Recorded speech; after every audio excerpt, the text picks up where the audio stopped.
Всем привет! Вы на канале Алекс Мякиш, меня зовут Александр Мякиш. И в этом видео мы приготовим хлеб на закваске. Все мы слышали, что единожды попробовав хлеб на закваске, вы точно перестанете есть хлеб на дрожжах. Давайте приготовим хлеб на закваске и убедимся в этом сами. Итак, для приготовления ржано-пшеничного хлеба нам понадобится пшеничная мука 300 грамм. Лучше взять с повышенным содержанием белка 12, 13, 14, если найдете. Далее ржаная мука 30 грамм. Это может быть цельнозерновая, это может быть обдирная, это может быть сеянная мука. И после чего добавляем 220 грамм воды.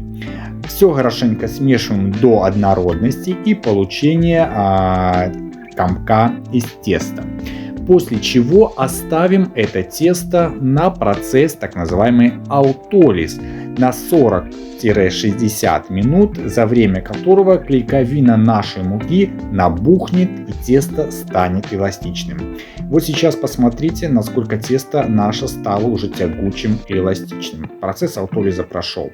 Сейчас добавим закваску, которую мы выводили в предыдущих видео шортс. Посмотрите, если еще не видели. Закваска всегда идет примерно от 15 до 25% от общего количества муки. Я взял 60 грамм, и этого будет достаточно. Далее добавим соль. Соль идет 1,5-2% от общего количества муки. У меня это 6 грамм. Все отправляем в дежу миксера и замешиваем хлеб на средней скорости. Постепенно тесто начнет отставать от дежи миксера. Это значит, что клейковина все больше и больше набухает, становится эластичной, и тесто начинает наматываться на крюк, что говорит о том, что тесто становится готовым, оно вымешано, оно эластично и готово к дальнейшим процедурам по формированию хлеба. Итак, тесто у нас вымешано. Переходим к следующему этапу. Переложим тесто с дежи в миску, в котором будем делать дальнейшее растягивание. Для этого нам понадобится скребок. Если делать это руками, то обязательно смочите руки водой, иначе от теста будет трудно отмыться. Собираем тесто с дежи миксера до последней крошки и формируем небольшой колобок в миске, в который в дальнейшем будем делать растяжку. Посмотрите, тесто эластичное, клейковина хорошо набухла, поэтому собирается все одним комком. Итак, накроем полиэтиленовой пленкой или стрейч-фойлом и оставим тесто отдыхать на 40 минут при комнатной температуре. Итак, спустя 40 минут наше тесто немного расплылось, но в этом ничего страшного нет. Смачиваем руки водой, чтобы тесто не липло, и начинаем процедуру растягивания и складывания теста. Эта процедура очень важна, так как поможет нам получить большие поры внутри хлеба. Посмотрите, я максимально оттягиваю тесто, затем складываю его пополам, и первые несколько раз растягиваю я практически в 5-10 раз больше от размера самого изначального куска теста. Постепенно тесто становится все менее податливым и меньше растягивается, поэтому растягивайте максимум до 10 раз, и после чего формируем колобок и оставляем снова на расстойку примерно на 40-час. Если оставите на больше, ничего страшного в этом не будет, но знайте, что раз в час тесту нужно ваше внимание. Еще через 40 минут наше тесто уже немного подошло, снова смачиваем руки водой и начинаем растягивать. В этот раз тесто еще больше стало податливым и эластичным, и вы только посмотрите, как сильно я его могу растянуть, при этом оно не рвется, нигде нет трещин, нигде нет так называемых растяжек. Это означает, что тесто скоро порвется. Если у вас получается растяжка, посмотрите, практически можно из этого теста сделать пиццу. Но мы же делаем хлеб, поэтому складываем, формируем небольшой колобок и снова оставим это тесто на 40-час. Всего таких растяжек нам понадобится от 5 до 8. Все будет зависеть от скорости подхода вашего теста, от того, насколько оно податливое, как часто вы подходите к тесту и растягиваете. Но если вы печете хлеб впервые, я рекомендую вам следующую схему. Первые 3 раза растягивать тесто каждые 40 минут, 40, 40, 40, а затем 3 раза через промежуток в час. Час, час, час. В среднем этого будет достаточно, чтобы получить хороший результат хлеба. Итак, посмотрите, какое тесто сейчас у меня эластичное. Я его растягиваю максимально, насколько это возможно, и складываю его в 4 раза, формируя снова колобок. На этом мои растяжки и складывания закончатся, и через час я приступлю к формовке хлеба. Прошел еще час, и я хочу сделать еще одну растяжку и обминку этому тесту. На мой взгляд, оно требует еще времени. Если вы видите, что тесто подошло не так быстро, не так много, как у меня, то можете сделать растяжку и 7, то есть еще через час.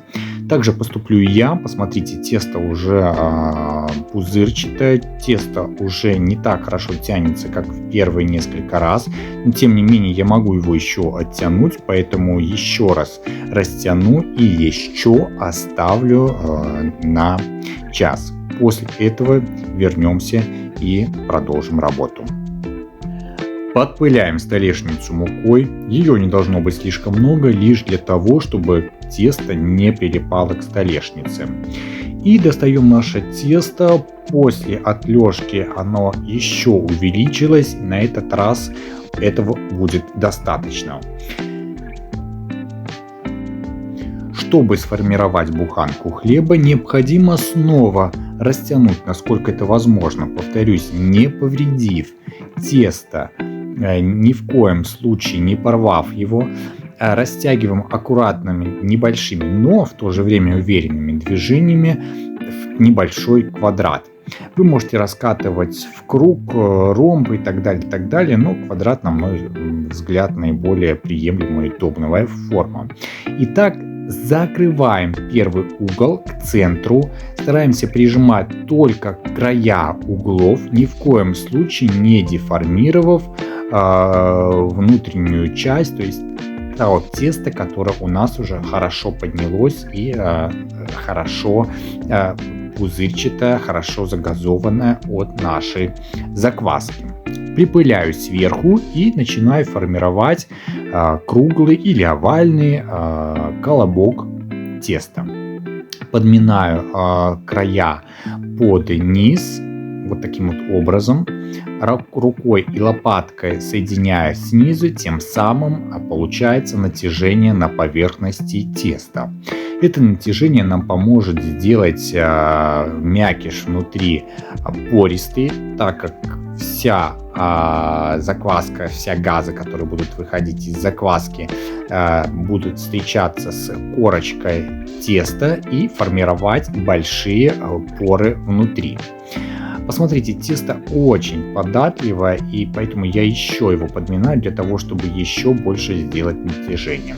Растаивать я буду вот в такой корзине. В такую небольшую корзину помещается от 300 до 500 грамм теста. Обязательно корзина должна быть устелена льняной или хлопчатобумажной тканью, это может быть полотенце. Обязательно просыпаем мукой для того, чтобы наше тесто не прилипло. И формируем окончательный вид нашего хлеба. Так как форма у меня овальная, то есть и хлеб, скорее всего, получится в полуовальной форме. Перекладываю тесто вниз, то есть на дно корзины верхней частью. Таким образом, чтобы нижние швы хлеба получились у меня сверху. Еще раз все защипываю, чтобы не было разрывов. присыплю немного мукой, чтобы верхняя часть ткани тоже не прилипла к хлеба, и накрою его сверху, оставлю при комнатной температуре где-то примерно на 40 минут. Затем оставлю в холодильнике на ночь и уже утром буду выпекать.